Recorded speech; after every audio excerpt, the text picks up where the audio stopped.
Broadcom officially announced VMware. This is a deal that has been handicapped for a few days right now. There's been so much hype over the acquisition of VMware by Broadcom, with plenty of news outlets writing FUD articles and YouTubers making videos about abandoning Vertzilla for practically anything from XCP-ng to Proxmox. But the question remains here, is there something to be worried about or not? Will Broadcom effectively destroy VMware as we know it and squeeze every last dollar out of it? Or is it not as bad as it seems? Let's dig in. Let me first start off by saying I don't have any connection with VMware or Broadcom, and other than being a VMware certified industry professional who's worked with VMware products for well over a decade plus, and as someone who's done a ton of research into this, that's as far as my authority goes. This is really a combination of all the research that I've done on this subject. In mid to late May 2022, multiple reports surfaced that Broadcom had entered into talks to buy VMware. The news was widely reported by a variety of outlets and at the time looked to be more than just a rumor. And by the 24th of May, we had solid reports that Broadcom indeed intended to buy VMware for a whopping $61 billion, making the acquisition one of the largest in tech history, only second to Microsoft's truly massive $75 billion deal to buy Blizzard Activision. Now that the stage is set, let's bring on the FUD. Almost immediately, articles began running, like this one from the Register, stoking fears that Broadcom's acquisition would mark the end of VMware as we know it, citing previous examples of Broadcom's consumption of Computer Associates and Symantec as examples of what was potentially to come for VMware. In fact, everywhere you looked, the end seemed near for VMware. From news outlets implying bad times were coming, big-name YouTubers suggesting and comparing VMware alternatives in preparation, to Redditors proclaiming the end is in fact near. But is it really? Let's take a look at some of the biggest concerns voiced about Broadcom in regards to its previous acquisitions. In 2018, Broadcom acquired CA Technologies for nearly $19 billion in what many considered a head-scratching acquisition. Almost immediately as the ink was drying on the acquisition, Broadcom cleaned out CA Technologies, firing 40% of the US workforce, a truly staggering number of people. A year later, Broadcom acquired the security division of Symantec for nearly $11 billion. And in the case of Symantec, Broadcom's strategy was essentially to abandon the lower tier of companies using Symantec and squeeze the big corporations that couldn't easily move away from the security software, leaving a dead husk of a once iconic security company. Then, no more than a year after the acquisition was completed, Broadcom announced it was selling the security services unit of Symantec on to Accenture for an undisclosed sum. The realities at the time were that Symantec and CA Technologies were slowly deteriorating as profitable companies before Broadcom acquired them, and many in the tech industry were confused as to why Broadcom wanted those businesses in the first place. It's clear Broadcom's strategy from the beginning, at least for Symantec, was to acquire its IP and squeeze existing big customers who couldn't move away quickly enough. That's not cool.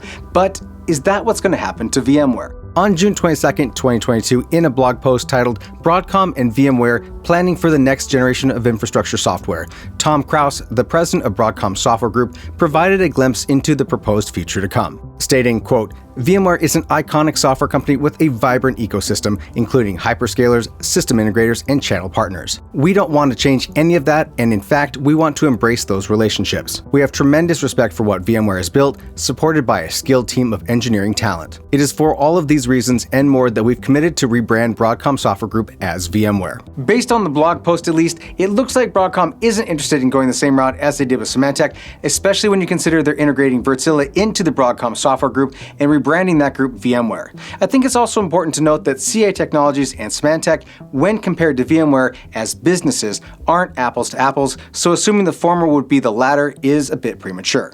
Another major concern being voiced is that Broadcom has been clear that they're setting their sights on increasing their profits from the acquisition of VMware. The merger is expected to add nearly $8.5 billion in revenue to Broadcom's bottom line within 3 years after the deal coming to a close. Part of the way Broadcom expects to do this is by a rapid transition of VMware licensing to a subscription model and ending the ability to buy once, run forever. Also, it's expected that there will be layoffs and fat trimming to consolidate redundant roles between the two companies, which will also boost its bottom line, even though that really sucks for those employees. Regarding the rapid transition to a subscription license model, that will affect some customers, but I think many businesses are already on a subscription-like model as is. For example, the last two companies that I've worked for have been VMware shops, and they paid for support on a yearly or multi-year basis. That model of paying for support included free upgrades to version releases of the software that they were licensed for. The only loss in this case would be that once they stop paying for that support and it runs out, under the new model, they'd also lose the software as well.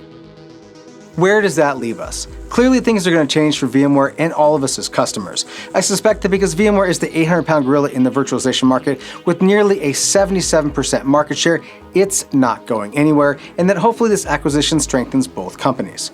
It's also my hope that Broadcom continues to provide ESXi for free for people to use and experiment with, and that services like vMug Advantage continue to exist and thrive, giving everyone the opportunity to learn and experience the power of VMware and virtualization. Do I trust Broadcom? No, I don't trust any corporation. So ultimately, we'll wait and see how this fully shakes out. If anything, this is a good reminder to reflect on what you use in your home lab and what your company is using, and make sure it's still serving your needs. So with all this, let's say hoopla. That's my favorite old time word we're gonna use. Should I switch immediately? Is like this the end of the world? And as a personal person or as a business, what do you think? Do I just need to immediately start looking into other hypervisors? I think, honestly, the truth is two things. One is, it is far too early for anybody to start doing anything.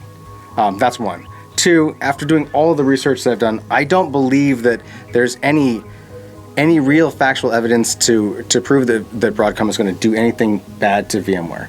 I know. Symantec is there. Sure, and you're right. You can look at other previous acquisitions, but they're not the same thing. They're literally like completely different organizations, different product lines, different values as a company. And I mean, VMware is profitable.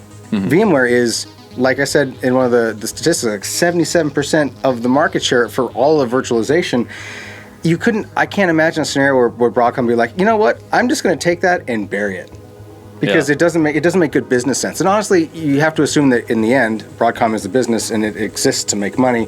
You wouldn't want to do anything to lose that opportunity to make money. So that's fair. Just being pragmatic and taking the emotional part out of the whole situation, I think that it doesn't warrant the concern.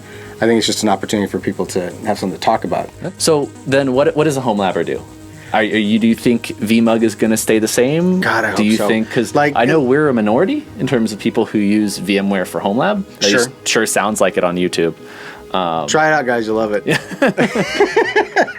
But and I know that does come with a cost. There's a free version for there's a free version, but it doesn't like if I want a free version of Proximus or a free version of XCP-ng, I can go and do HA and stuff like that, and that requires the vMug. Right. But where do you think things stand with this overall? I think that you should do what you're currently doing. I honestly don't think there's any reason for you to go, oh, this is it. But pack it up, boys. We got to go. Right. This is the time to continue to always, like, I think you and I talked about it and I incorporated it into the video, but like, you should always be looking at all alternatives, That's right? fair. You should always be evaluating things. The idea behind a home lab, if it's not some sort of like miniature production thing like we do for the studio, is to experiment.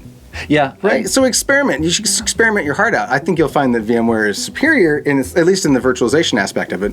But that doesn't mean you shouldn't, right? Yeah. And I mean, this whole thing made me go look at XCP-ng, and I found that it had a lot of things, like it had backups built in and stuff like that. Okay. So what would be your like final closing thought? Final thoughts are, hype train's overblown. It is big news. Don't get me wrong. It's the second largest technology acquisition to date.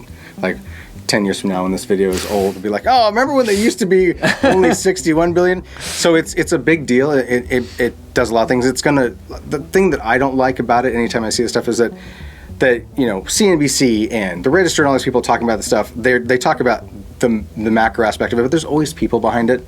There's people who are going to like no longer have jobs and that stuff. That bugs me, right? Because and businesses don't care. Yeah. Businesses don't care. They're like, I have a thing, I want to do a thing, I'm going to do this thing, right? And so, that bums me out that I know there's a human element to it.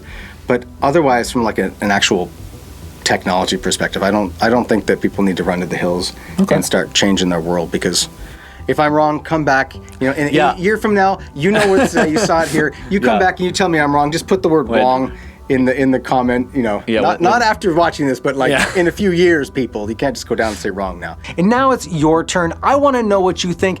Get down those comments and tell me what you think of this video, the acquisition, and the fate of VMware. And now that this video is over, check out this playlist right here where you can see some of the other great videos we made about VMware and virtualization.